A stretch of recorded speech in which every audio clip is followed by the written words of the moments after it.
The next presentation is by another one of our co-host groups, the Center for Applied Development Studies, or CADS, at the University of Lincolnshire in Humberside. And John Friend is a research professor at the university. He's currently at the center, but he's also a doctor of small software. Is that right? Managing director, excuse me. I read MD as doctor. Managing director of a small software and consulting company, and the vice president of the UK Operational Research Society. He's well known as the pioneer of the strategic choice approach to managing complexity in England that was developed within the Tavistock Institute of Human Relations when he directed a research program in planning and processes there, and was awarded an honorary doctorate in 1998 by the University of Amsterdam. On behalf of CADS, I welcome John Friend.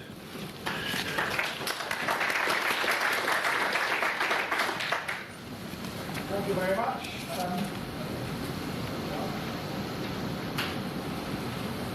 Okay. Up there you have the latest version of my title. It's changed once or twice, and I think it's not quite the same as the one that you have.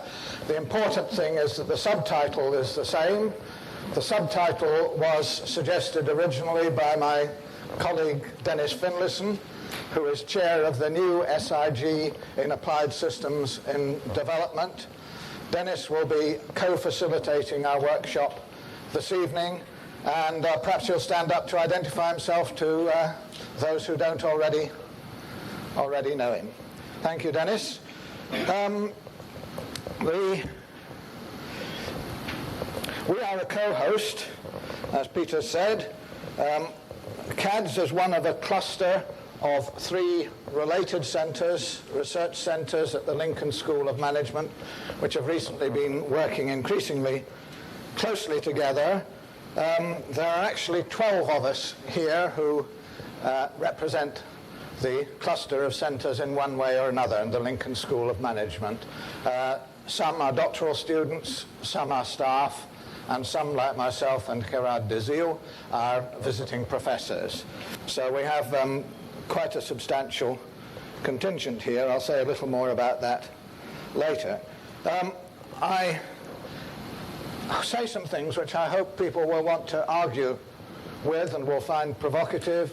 And we do have a workshop this evening at 8 o'clock in Oakham Room A, which anybody who feels sufficiently provoked or interested is very welcome to come to. There will be 3 of us co-facilitating that workshop. The third of us is Nancy Sherman, who's sitting near the front and will probably also identify herself here. Nancy is International Director at a neighbouring educational institute in Toronto and has been part of our network for quite some time now. And I have a few copies of the transparencies I'm going to show, which for handing out afterwards, and Nancy has volunteered to get further copies made for anybody else who wants them when these copies run out.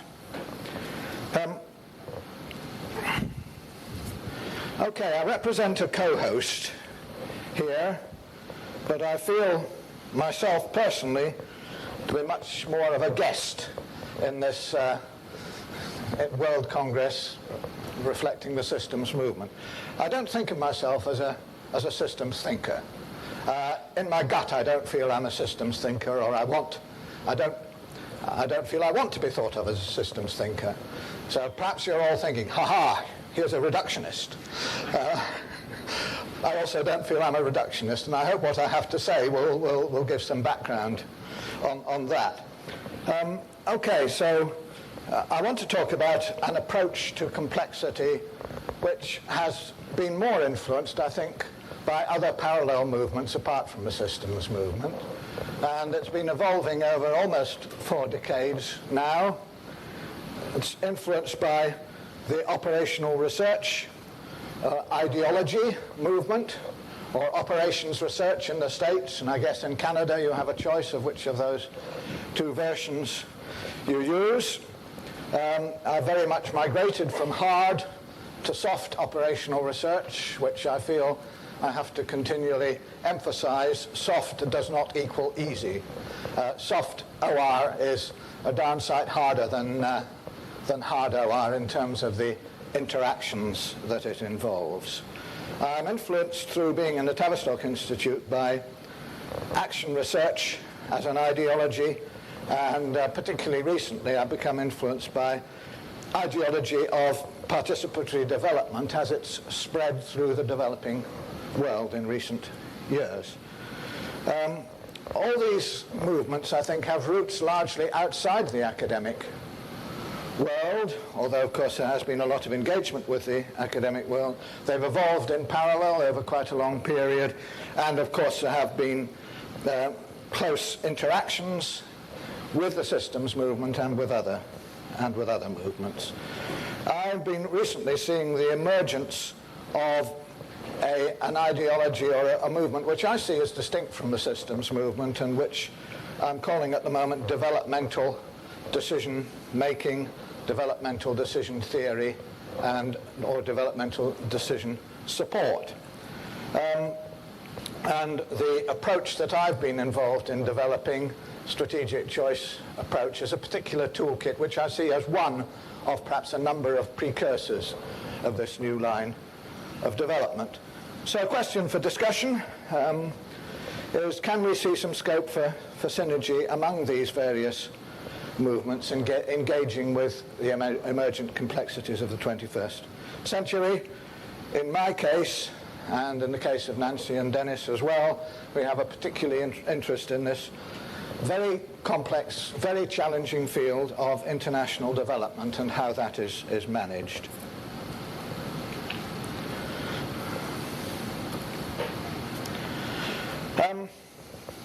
Now this is trying to relate what I'm talking about to the systems movement. I've here plotted two overlapping vocabularies. In the box is a vocabulary of systems thinking. I won't be so rash as to call it the vocabulary of systems thinking, but it's the sort of words which are used by writers such as Peter Chetland or Mike Jackson and their associates in describing the essence of systems thinking to students in management. In the bottom box are a set of ideas which have quite wide currency in people who are concerned with participatory development, and in the middle there I've indicated an area of overlap between these vocabularies. Plenty of scope for argument about what word has been put in what box. So here's some overlapping vocabulary in the middle, but I don't think that necessarily means that these terms are used with the same meaning. And I'm looking particularly at the two words of problem solving, and complexity itself. And the difference, as I see it, between the shift between those two larger boxes is a shift between thinking of problems or complexity that is in some kind of relatively durable sense in terms of its structure, and complexity which happens to be at this moment, problems which happen to be at this moment, and which, may change shape very rapidly, and the structural features are not in the same way so durable. One thing that interests me is the number of languages which have two different verbs to represent the English verb to be. And the best known of those languages is perhaps Spanish, where you have a difference between ser, to be in a more durable sense, or estar, to be at this moment. And most of my experience over the years leads me towards a perspective of looking at what is in this transitory sense.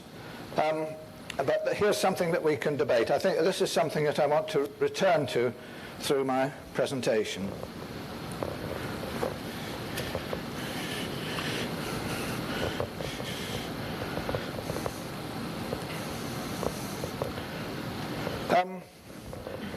particular school of thinking that I've been involved in since the early stages in the 60s.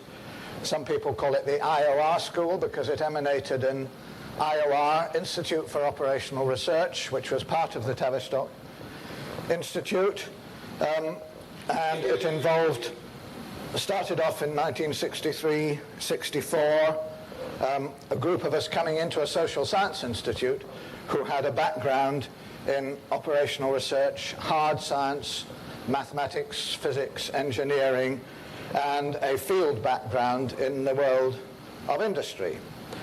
And I want to present a series of diagrams to describe some of the changes of thinking that happened through the 60s, 70s, 80s, and 90s. I think the seeds, there were one or two interesting seeds of this in the 50s. In the mid-50s, I was employed in the research labs of a steel company in the mathematics department. And there was a guy in production control, heading the production control office in one of the steelworks, whose name was Stafford Beer. Then in the late 50s, in 1958, I crossed the Atlantic for the first time to attend an introductory course on OR presented by Churchman, Akoff, and Arnoff. And I found my horizons raised by that particular experience. So there were a few seeds before the 60s, but the IOR was founded itself in the 60s. Now, Dennis suggested that it was important to get some case studies up front. So I'm giving you a preview here of a slide somewhat out of order. You may not be able to make that out very clearly. You may see some people discussing with each other. You may make out that there are sheets of paper on the walls and that there are post-it stickers on those sheets of paper. This is a 21st century picture because these pictures were taken in Caracas, Venezuela in March and April this year. And the activity there was planning for reconstruction in the coastal state of Vargas, which, as you may recall, was hit by some very serious environmental disasters, mudslides, in December 99. A lot of complexity in this, a lot of urgency, and a lot of conflict as well, which I'll come back to when I show you this slide again in its proper sequence. So, but that's just to introduce a bit of reality at the beginning, and I'll come back to that later on. There are many other experiences over the last 25 or even 30 years where I could have shown you similar pictures from different parts of the world, but with the whole methodology evolving all the time.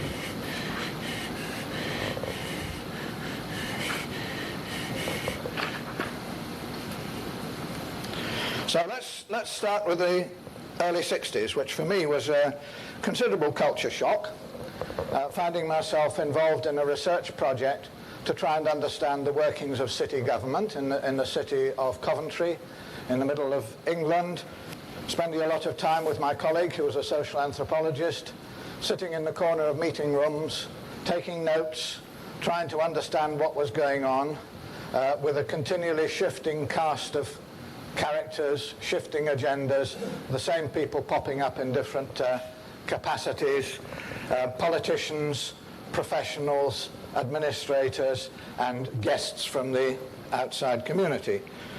And we started off trying to think in cybernetic terms about requisite variety of the council as a system of governance for the city around it. But it was this experience of tracking issues which continually changed shape over a period of 3 or 4 years that brought us round to this picture here, which in the center of it is any situation of difficulty, of blockage in trying to make decisions. What do we do now about this particular issue? That green circle in the middle. And the red blobs round about it represent different responses to that difficulty. some people saying, hey, we haven't got enough information. We need some kind of investigation, forecasting. The problem is a technical one. Other people to the left there saying, not a problem of information. The key problem is one of values, objectives, policies, whatever, different ways of expressing this, priorities. And that's where the work has to be done. The third route down there is people saying, no, the problem as we see it is that we're looking at too narrow a range of issues. We need to cast our net wider and look at a whole series of interrelated issues. So here are 3 prescriptions of how to get out of difficulty, and each of them you can see is very desirable in itself. In the real world, though, resources are limited, time is pressing, and choices have to be made. Where do you invest in trying to reduce uncertainty? And we characterize these as 3 different categories of uncertainty to do with the working environment, with values to guide the process, and with choices on related agendas, UE, UR, and UV for short. And the origins of this, where it came from, a lot of experience analyzing the choice of escape routes in practice. And these different routes took you into different contexts of decision making, political context, a technical context, or some kind of planning or negotiating context in the case of UR. So here was a sort of critical driver of planning processes, of decision making processes. We came to see the management of uncertainty as being a very critical secondary driver of decision making after the actual pressures of decisions themselves. The more complex the issue, the more the management of uncertainty would come up front. So we talked about managing uncertainty in a strategic way.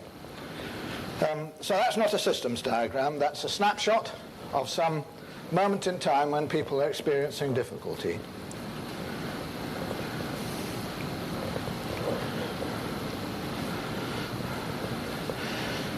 Now we're moving to the early 70s, where we began to move away from the context of a single corporate organization, a city council, and into the context of inter-organizational decision-making centered on the public service, coalitions, partnerships of public organizations involved in some transitory but sometimes quite long-lasting task. And we began to draw diagrams. We sort of searched for our own diagramming conventions, which in this case we tried to separate out what we called policy systems, which are relatively durable things, and decision networks, which were much more ephemeral. And the rectangular blocks there represent policy systems, which are in some cases nested, and the more fluid ones represent these decision networks. And we got data from people asking a particular member, in relation to this issue you're dealing with now, what is the network of people who are involved in different ways? And not a very sophisticated form of mapping, but this distinction was quite important. And policy systems, for example, they can be nested, but not necessarily in a hierarchical way. For example, you may have a local policy system in this city for dealing with matters of roads, which is nested within the local governance system for dealing with a wide range of issues. It's also nested within a national policy system for dealing with roads. Look to the next. Elaborating this a little further, we became very interested in the dynamics of policy change, looking at it from a bottom-up as well as a top-down perspective. A traditional view is at the top. There's a policymaker and is sort of issuing guidance to a number of decision makers at a lower level and is concerned about the level of implementation of those decisions. At the bottom is another very different view, which you'll find in many contexts, and particularly in the public sector.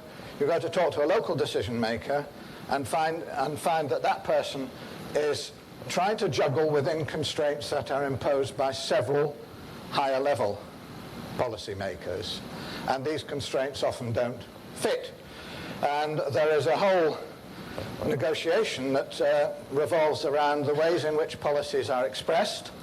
They're often expressed in words, in written sentences, and there are many, and these sentences try to classify future situations, and they try to classify the appropriate responses. And there are games that go on about the level of specificity or vagueness or nebulosity, if you like, of these statements. And it's very critical to the dynamics of policy change that there are these situations that we call policy stress at the decision-making level, and these accumulate to a state of policy erosion. Policies have to be relaxed, and in due course they may become so relaxed that people say, well, these policies are just a lot of vague words and they don't have any actual bearing on the decisions we make. So the generic aspects of policy making, we came to the conclusion that this was quite critical, certainly in the fields of public policy that we were dealing in. Now, these were some of the research themes in the 70s. There was also a lot of practice going on, running strategic choice workshops of the type that I showed you in those photographs. In fact, there was one of the places where we're most active in this was in Canada in the early 70s, particularly in the western provinces, BC and Alberta. There's a lot of training in this methodology, and also a number of applications in different areas, from environmental conflict in the Rockies to downtown conflicts of land use and in downtown Ottawa, and working with native communities in the Pacific Islands. And this is a reflection on the essence of this way of working in contrast with some other ways of working. At the top is a diagram indicating what I call an agenda-detached workshop, an agenda-detached intervention. And very typical of this would be the use of Peter Checkland's soft systems methodology, where people are lifted out of their current day-to-day agendas, and they are engaged in a different agenda, which is to do with formulating different root definitions of systems before coming down again to their present agenda. The strategic choice workshop, on the other hand, is what I call agenda engaged. It picks up people's present agendas, says, what decisions are you involved in now? What choices have you got ahead of you? It works with those, and it sort of develops future issues, pictures of future issues in relation to this view of the present, and then it delivers products in the shape of particular outcomes in terms of, here are decisions we can make now, here are ones which we can take sometime in the future. In the meantime, here are certain actions that we can take to deal with uncertainty, whether it's investigate, consult, or what. And in my experience, this has been particularly useful in a situation which I call agenda linking workshop, agenda engaging workshop, where people are coming together with very little history of prior engagement. They haven't been working together over the years. And this, I think, is a key discriminator between the situations in which one kind of workshop and another kind is going to be most productive.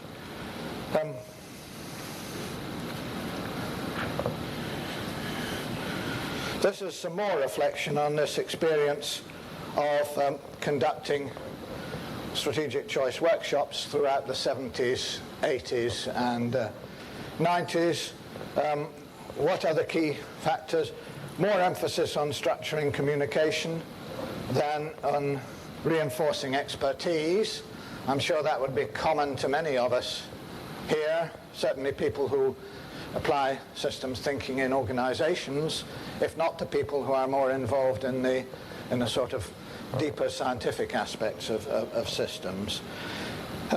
More emphasis on facilitating decisions than on investigating systems. This is where the heresy begins to come in, I think, in relation to this community here. But that's the particular line that I've found useful. More emphasis on managing uncertainty than on assembling information. More emphasis on structuring progress than producing plans. And a recent addition is more emphasis on building connections than on exercising control. I shall have to speed up a little now. We're into the 80s, and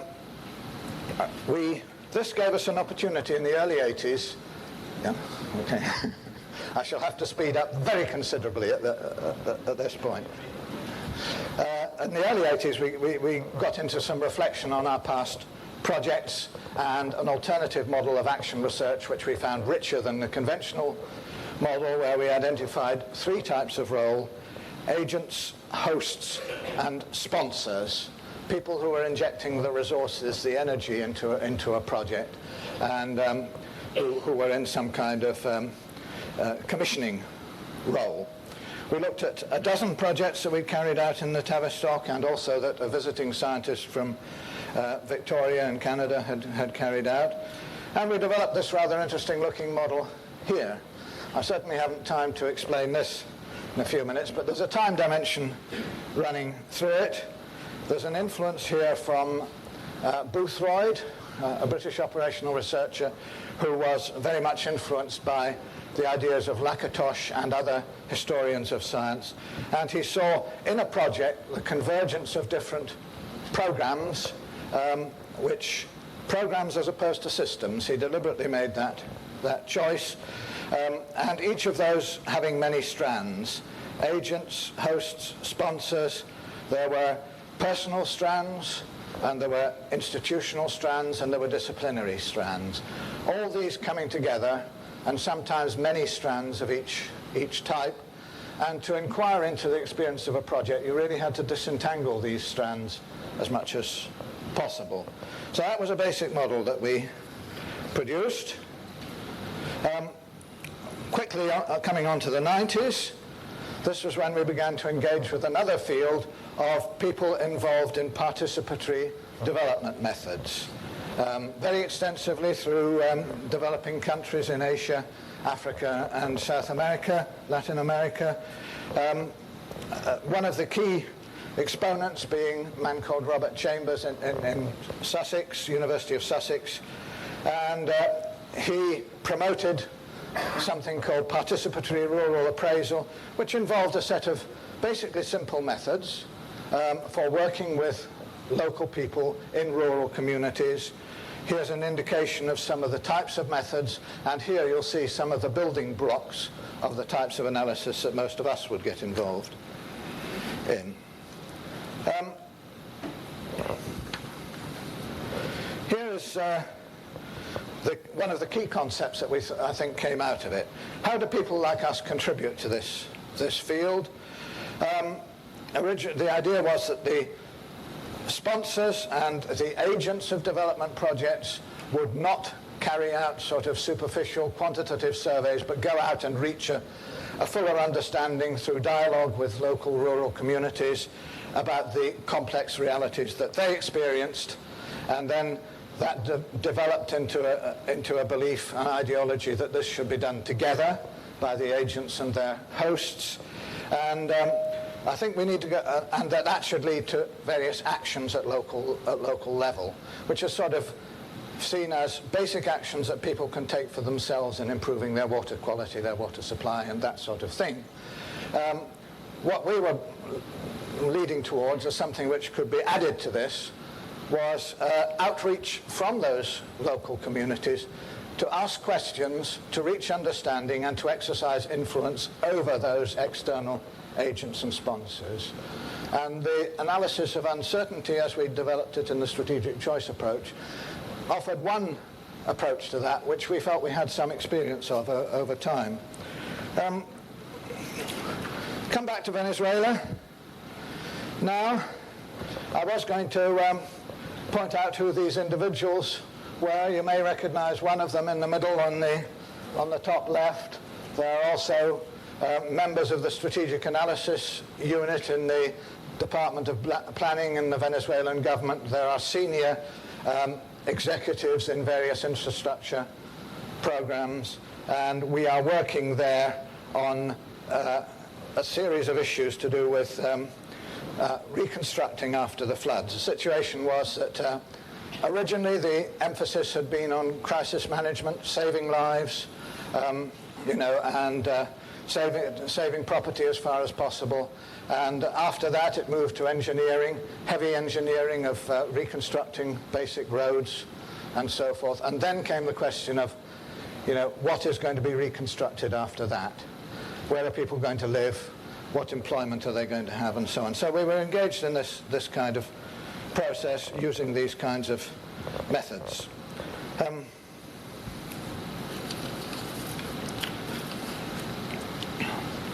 I have 3 more pictures, which I'll try to move over very, very quickly. A recent addition to the toolkit that we've been using is software. This is the software that my son and I have been developing based on these same principles to help people in managing what we see as a process of developmental decision-making with different windows to access, to do with shaping issues, to do with combinatorial, exploring solutions, multi-criteria decision-making, and assembling packages of outputs. This has been developed as a sort of prototype, and I've reached the stage now where the big priority is to find someone to pick up and run with it and develop it in a more professional way. This is my last slide, apart from a list of references. Some ideas that are very powerful in the world of participatory development. Some simple ideas: participation, partnership, evaluation, sustainability. And I think we have to look at these ideas and try and give a little more richness to them to reflect the complexity that we see around them. Not too much richness or complexity, because it's still got to be manageable. So participation, case for going beyond listing and enumeration of participants without discriminating between individuals, interests, institutions, that sort of thing. This is very open-ended agenda. My final slide is simply a list of references which you will find if you get hold of a copy of this set of transparencies. I'd like to say thank you finally for inviting me to. I don't consider myself as a member of the systems movement. I've been invited to enter this, what I see as a very broad tent with a lot of different things going on. Many of my colleagues in Lincoln are already in the tent. I do appreciate the opportunity to come in and have a dialogue with people here. I hope some of you will feel like visiting our workshop this evening, and there's a website which you can visit to find out more of these methods, and perhaps that will help us in establishing what we might be able to do together, not least in this very critical field of international development. And both Dennis and Nancy this evening will be able to say a few words about their quite extensive experience in that field. Thank you, and apologies for